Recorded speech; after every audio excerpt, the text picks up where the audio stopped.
오늘의 밥 시간입니다. 2월 15일 수요일. 오늘의 밥은 마태복음 11장 11절로 19절 말씀입니다. 내가 진실로 너희에게 말하노니 여자가 낳은 자 중에 세례 요한보다 큰 이가 일어남이 없도다. 그러나 천국에서는 극히 작은 자라도 그보다 크니라.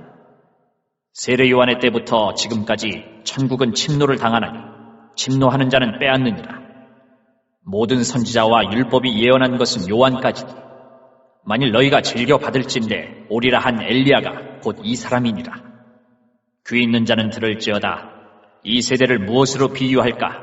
비유하건대 아이들이 장터에 앉아 제 동물을 불러 이르되 우리가 너희를 향하여 피리를 불어도 너희가 춤추지 않고 우리가 슬피 울어도 너희가 가슴을 치지 아니하였다 함과 같도다. 요한이 와서 먹지도 않고 마시지도 아니하매 그들이 말하기를 귀신이 들렸다 하더니 인자는 와서 먹고 마심에 말하기를 보라 먹기를 탐하고 포도주를 즐기는 사람이요 세리와 죄인의 친구로다 하니 지혜는 그 행한 일로 인하여 옳다함을 얻느니라. 예수님께서 세례 요한을 소개하십니다. 세례 요한은 광야에서 외치는 자로서 금욕적인 삶을 살았고 예수님의 길을 예비한 자였고 헤롯에게 바른 말을 하다가 참수를 당한 선지자였습니다. 인간의 보편적인 시선으로 보면 참 보잘것없는 그런 존재였습니다. 그러나 우리 주님께서 세례 요한을 평할 때에 여자가 낳은 자 중에 세례 요한보다 큰 이가 없다고 말씀하십니다. 인류 역사와 나타나는 현상 그리고 사람에 대한 이 인간의 평가와 하나님의 평가가 다르다는 것을 깨닫게 됩니다. 보통의 가치는 어떻습니까? 세상에서 건강하고 부자가 되고 높은 자리에 올라가는 것이 좋은 것이라고, 아니 그것이 최고의 가치라고 하면서 이것을 쫓아 사람들이 살아갑니다. 그리스도인조차도 이런 모습이어야 하나님께 은혜를 입은 자, 복을 받은 자라고 생각하는 경우가 많습니다. 그러나 성경이 말하는 성공한 자, 높은 자, 복받은 자는 말씀대로 사는 자이고 말씀을 이루는 자입니다.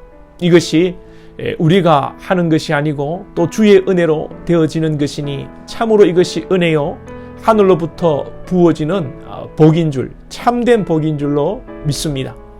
세례 요한도 오늘 본문 앞에 10절을 보시면 기록된 바 보라 내가 내 사자를 내 앞에 보내노니 그가 네 길을 네 앞에 준비하리라 하신 것이 이 사람에 대한 말씀이니라. 세례 요한이 알고 한 게 아니겠지요. 세례 요한도 예수님인 줄도 몰라서 예수님께 물었습니다. 오실 그이가 당신이오니까. 여러분, 그러니 모든 것이 주의 은혜로 되어지는 것이고 참된 복은 세상의 복이 아니라 말씀이고 말씀대로 우리가 사라지는 것이 복입니다. 우리가 살아내는 것이 아니고 말씀대로 우리가 사라지는 것이 복입니다. 세상의 복을 쫓지 마시고 말씀 가운데 우리가 있고 말씀대로 쓰여지고 말씀대로 우리가 사라지는 저와 여러분이 될 수 있기를 축복합니다. 12절에 천국은 침노를 당하노니 침노하는 자는 빼앗느니라.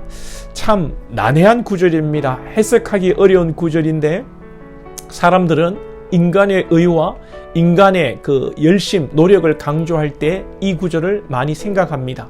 사람이 한 만큼 복을 받고 사람이 천국을 쟁취할 수 있는 그런 노력을 할 때 천국을 경험하게 된다고 말입니다. 그러나 이 구절은 그렇게 쉽게 생각하고 해석할 그런 세속적인 말씀이 아닙니다.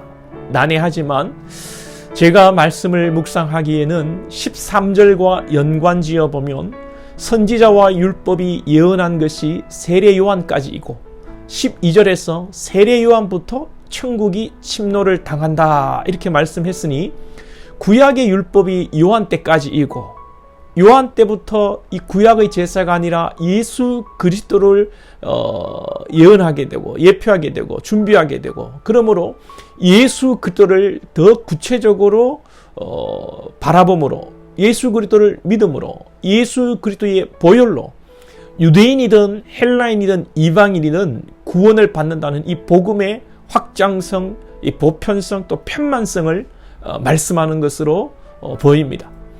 천국은 내가 열심히 한다고 들어가고 내가 열심히 한다고 천국의 복을 많이 받는 것이 아닙니다. 이 구절에 대한 오해가 없으시기를 바랍니다. 14절에 보시면 요한을 엘리야라고 말씀하십니다. 말라기에 보면 말라기 4장 5절에 여호와의 크고 두려운 날이 이르기 전에 내가 선지 엘리야를 너희에게 보내리니, 또 누가복음을 보면 세례 요한이 엘리야의 심령과 능력으로 산다고 말씀합니다. 요한복음 5장 35절에는 요한은 켜서 비추이는 등불이라. 예수님께서 세례 요한에 대해 증언하시고 세례 요한은 예수님의 길을 준비하는 등불과 같은 삶을 살았다는 것이죠. 구약의 성소에서 밤에 등불을 켜고 있다가 아침이 되면 등불을 끄게 됩니다. 이러한 그림 속에서 빛이신 그리스도가 오심으로 잠시 밝히던 등불인 세례 요한은 사라지게 되는 것을 우리는 연상할 수 있습니다. 성경이 세례 요한과 그리스도를 스스로 증거하는 것입니다. 즉 말씀대로 세례 요한이 자신의 삶을 살았고 예수님은 말씀대로 구약의 성전의 그 메커니즘으로 볼 때 이 땅에 참된 성전 대신 예수께서 오신 것이고 택한 백성들의 구원자가 되신 것입니다. 할렐루야. 그리고 주님은 16절 이하에서 어두운 세상에 대해 말씀하십니다. 등불의 사명을 감당했던 세례 요한을 먹지도 마시지도 않고 금욕적인 삶을 산다고 세상은 세례 요한이 귀신 들린 자라고 그렇게 이야기했고, 또 예수님은 먹고 마신다고 먹기를 탐하고 포도주를 즐기고 세리와 죄인들의 친구라고 비난했다는 것입니다. 이 세상은 빛을 싫어하고 어두움을 즐겨 사는 세상입니다. 아무리 겉으로 윤리와 도덕을 이야기하고 세상의 바른 세상, 정의 그런 것들을 외치지만 그 본질은 어둠이고 불의이고 불평이고 악에 속한 것이 이 세상입니다. 마치 하수구에 물이 어느 정도 깨끗해 보이지만 꼬챙이로 한번 휘 저어보면 그 밑에 더러운 부요물들이 떠오르고, 여러분 얼마나 지저분합니까? 죄로 오염된 이 세상이 그런 것입니다. 우리 또한 마찬가지입니다. 예수를 믿고 은혜를 받고 진리를 성령께서 깨우쳐 주셔서 우리가 이렇게라도 살아가는 것이지, 은혜가 아니라면, 우리가 예수가 아니었다면 우리는 세상 사람들보다 더 악하게, 더 더럽게 그렇게 살아가야 할 존재들입니다.